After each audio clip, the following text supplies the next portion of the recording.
Morning, Marco Grady. It is great to have you here, the tax specialist who is running Tax Optimiser. So, Marco, we've got making tax digital. What is it all about? This version of MTD is for self-assessment. So we've already had one already, which was for VAT, which happened 5 years ago, and it affected lots of businesses who have registered. Now, this one is for sole traders and property companies as well. Okay, so the self-assessment piece, Marco, what do they have to do? So basically what they need to do now is they need to store digital records. So that can be either in a spreadsheet or it can be in a piece of software that does the whole piece. So basically, on a day-to-day basis, people are going to have to capture their income and their expenditure. And is there a particular software they need to use, or how do you see it? So there's a number of ways people can work because everyone works in different ways. So lots of people were very nervous about the first ranch that they had to use very specific software. And actually they found out they can use spreadsheets, they can use their existing software and they can use their processes, but then they can use things like bridging software to be able to send Excel spreadsheets, or they can use the software which has everything inbuilt. So you need to track your income and your expenses. So in a spreadsheet, it's as simple as storing the date, the amount, and what category it falls into. So whether it's expenses for repairs and maintenance, or whether it's for client entertaining. Okay, so can we get a list of all of the things that they can be allocated against? Is it a specific government requirement, or can you just make it up? So there's a list of different expense categories that the government have, and basically you just so a lot of the software that does it all will take a big list of your transactions and then you mark what category it is, or in a spreadsheet if you're doing it yourself, you can just have some totals that total up the various categories, and then every quarter you're going to have to make a submission, and there's going to be 4 of those quarters. So it starts in April and it runs through the normal tax year, so 4 quarters. And then you have a final submission where you'll add a little bit of extra information. So for those simple sole traders, let me just get my head around it. Your plumbers, your plasterers, your hairdressers, your nail technicians, do they need to be doing this themselves, or can their accountant do it, or can they have an online app which they can use? How do they manage it when they're not detail junkies, Mark? So basically they can do all 3, but one of the big things about this first tranche, so what's coming in April 2026, is that it's people who've got an income of over 50,000. So that's a key point. If you're under that, you don't need to worry about that yet. So first of all, it's going to be the 50,000 in April 2026.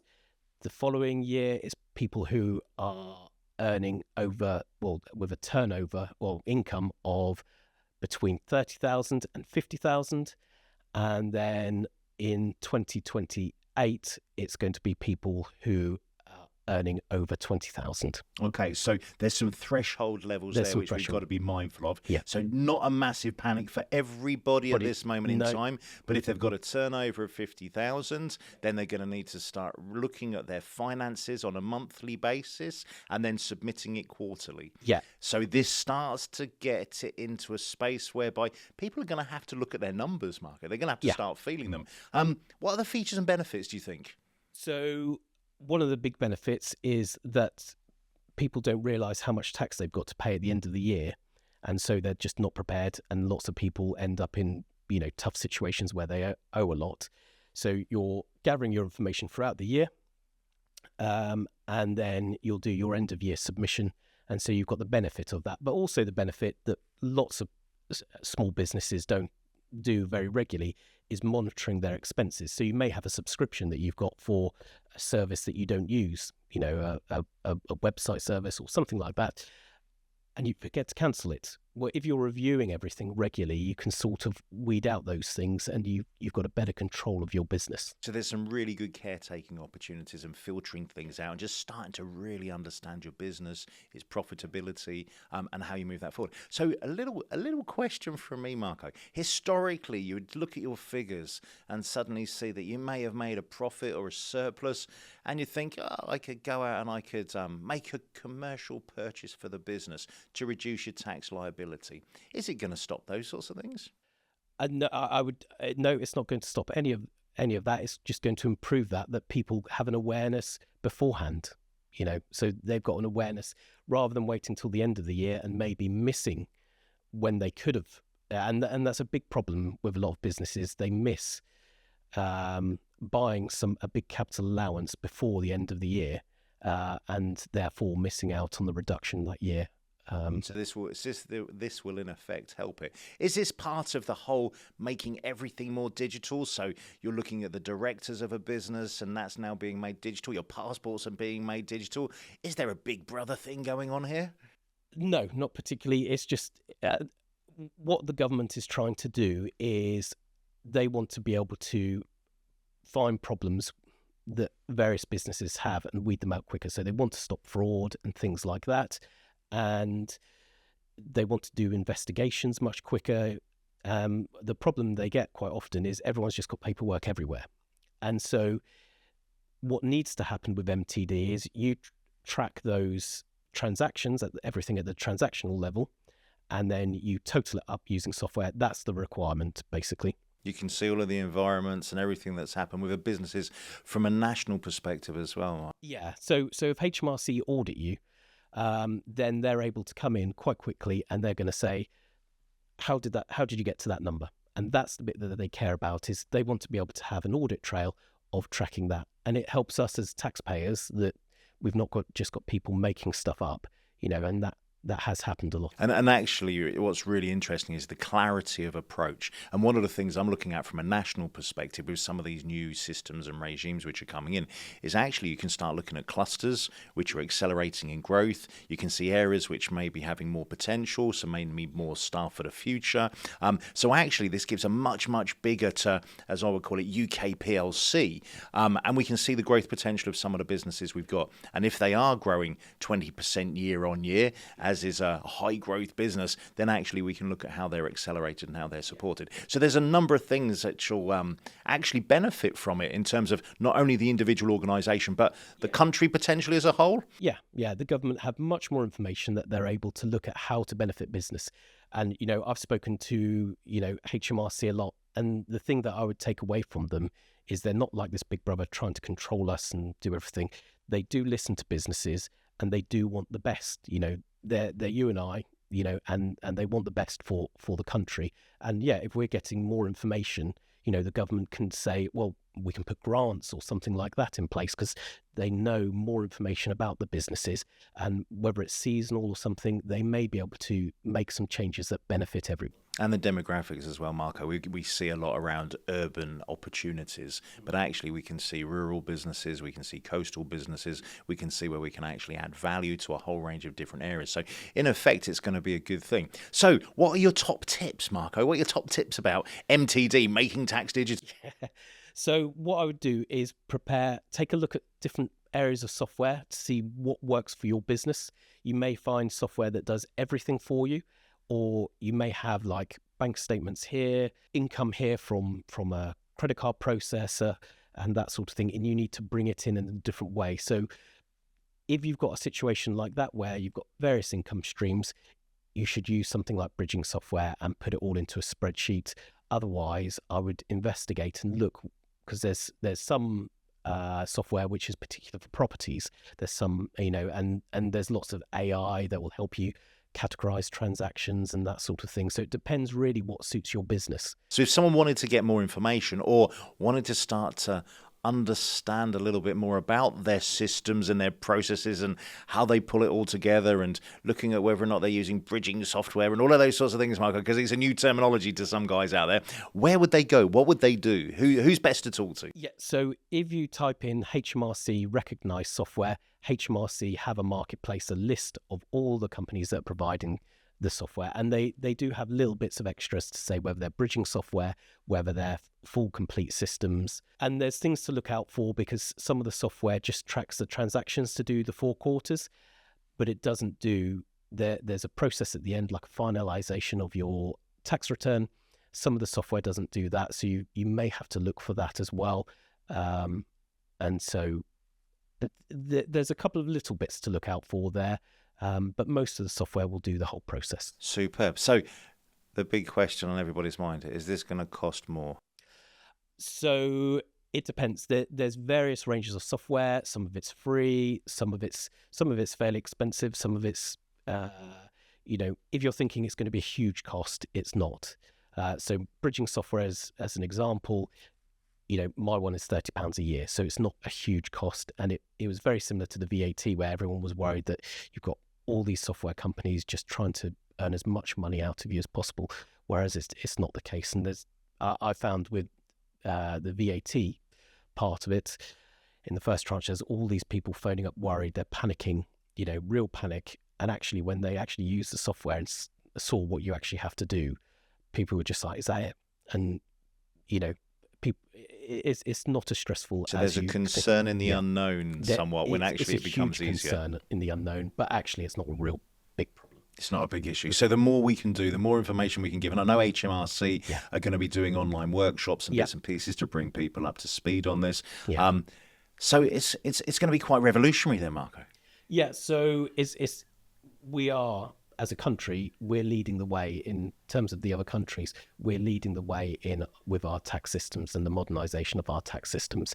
And this is the whole thing around MTD. It's updating the technology. It's bringing our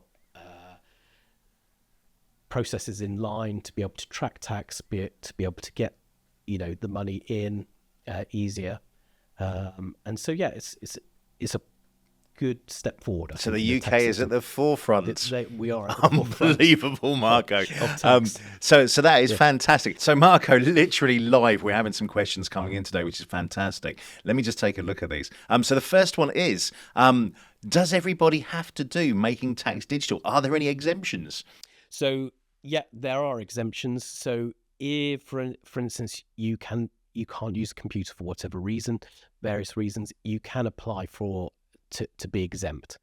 Another misconception that's often the case is, if you're a director of a limited business, are you going to be affected? So let's say you earn over 50 grand in terms of a dividend, are you going to be affected? It's only for sole trader businesses. So sole trader businesses as an entity, if you're a director of a limited business, unless you've got a sole trader business on the side or a property business on the side, you don't have to do that. That will come at a later date. Okay, so there's some slight nuances here which we need to get involved with. So if you're an individual, you're going to have to do it. You've got your £50,000 threshold level. However, if you're a director and a sole director of a limited company, you are going to be exempt from doing this at this moment in time. Yeah, at the moment, you'll just do your self-assessment like you do at the end of the year. Okay. The existing way. And so that's either through an accountant or through the current government gateway portal. Okay, that's superb, Marco. And then one of the other questions as well is, when does it have to be paid? Like VAT's paid in advance and bits and pieces like that. When does this have to be paid? So you don't have to pay your tax quarterly.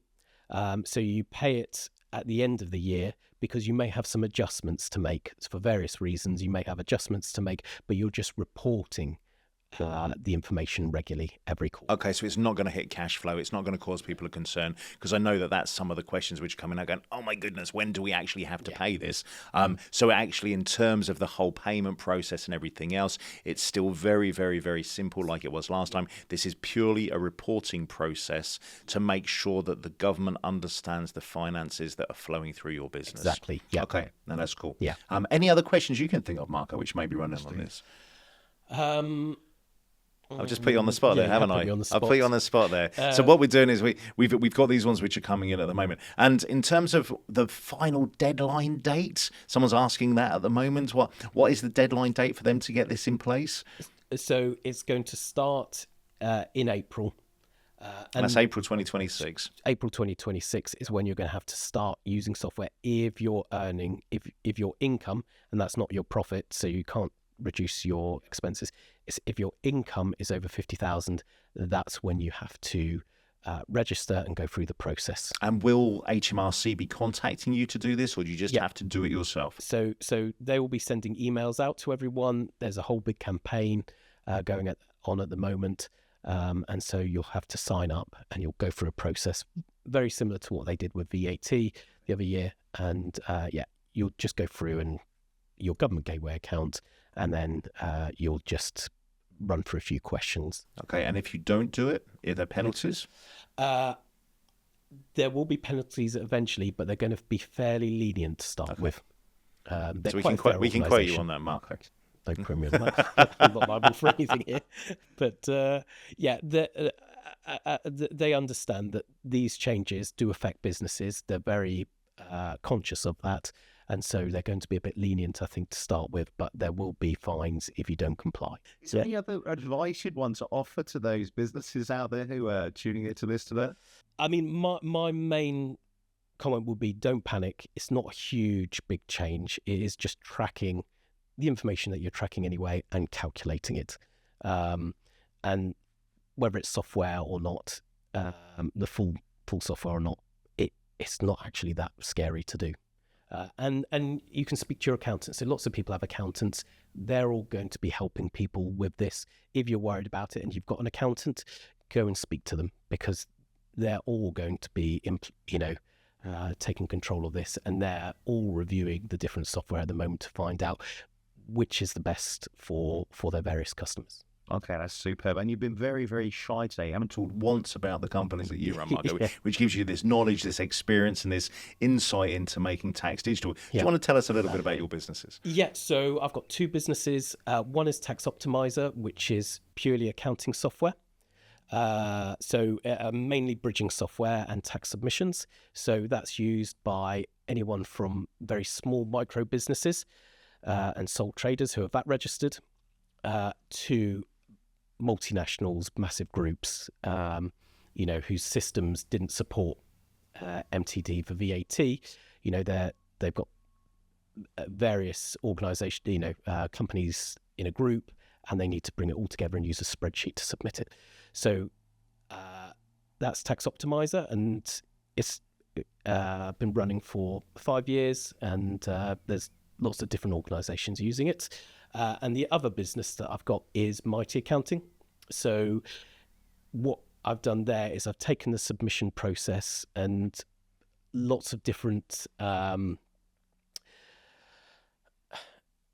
ideas that I've come up with for an accounting system and pulled it all together. I've worked with accountants in the past a lot, and I've built this accounting system that submits your tax and does all the AI bits to categorize transactions, but we're an accounting firm all in one. But we're very much focused on one person limited businesses. So we give you all the advice. We give you the accounting knowledge. We deal with a lot of the common things that people have, whether they employ their spouse, they want to work out the best way to structure their salary and dividend. And we also give small little tax tips to them as well, which lots of people don't ever receive. And so it's all for £60 a month. Superb, Marco. You got it here, guys. If you want to get any more information, you've got Mighty, and you've also got Tax Optimiser. Marco, I'd like to thank you for your time today, and also for going through MTD, making tax digital, in a very clear and simple fashion. It's been an absolute pleasure. Thank you. Thank you, Alex. As always, please note that these podcast sessions are just in a discussion and a general form of advice from those people who are currently in the know. If you want to take things further, if you need more information, please feel free to go to your local accountants or your legal advisors, as these podcasts are purely for engagement and discussion purposes.